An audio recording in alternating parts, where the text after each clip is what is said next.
لو عايزة طريقة تغيرلك من شكل وطعم اللحمة المسلوقة أقولك على طريقة بسيطة خالص هتعمليها بكل سهولة. بعد ما تسلقي اللحمة بتاعتك بالطريقة اللي انت بتحبيها، هنعمل الطريقة دي هتطلع معاكي اللحمة كأنها مشوية وطعمها حلو جدا. شوية خضرة عندنا، يعني معلقتين أو 3 خضرة، وعليهم فلفل أسمر وملح. عايزه تضيفي اي توابل، سنه شطه، اي حاجه انت بتحبيها تمام. وهنا معلقتين صلصه عاديه متسبكه اهي قدامك، ونضيف عليهم شويه شوربه نفكيهم بها. مفيش شوربه ممكن تحطي شويه مرقه، مرقه يعني بودر، وشويه ميه لو مفيش شوربه.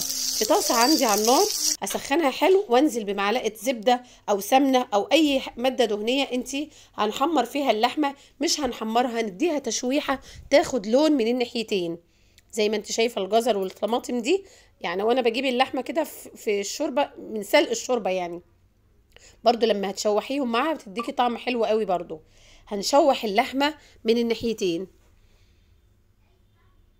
الطريقه دي بتفرق قوي يا جماعه. يعني انا عن نفسي ولادي مش بيحبوا اللحمه المسلوقه ابدا وبيرفضوا شكلها تماما، فالطريقه دي لما بعملهم بقى الى حد ما بيحبوها وبتمشي معايا.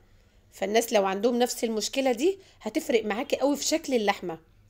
غير ان القلي كمان، لا انت لما بتعملي لها الصوص ده بتبقى اللحمه جوسي وطريه وشاربه من صوص حلو قوي، بتفرق خالص في الطعم. هتنزلي بالصوص اللي احنا عملناه على اللحمه. الطريقه بسيطه وسهله جدا، وبتنقل اللحمه معاكي في حته تانية خالص في الطعم. تنزلي بالصوص بتاعك كده. طبعا هنهدي النار شويه ونسيبها تتشرب الصوص ده، وطبعا نبقى نقلبها من الناحيتين ونغطيها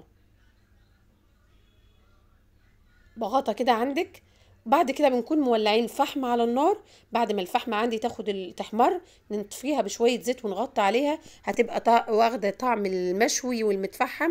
يا رب تكون عجبكم وتاكلوها بالهنا والشفا، ومع السلامة.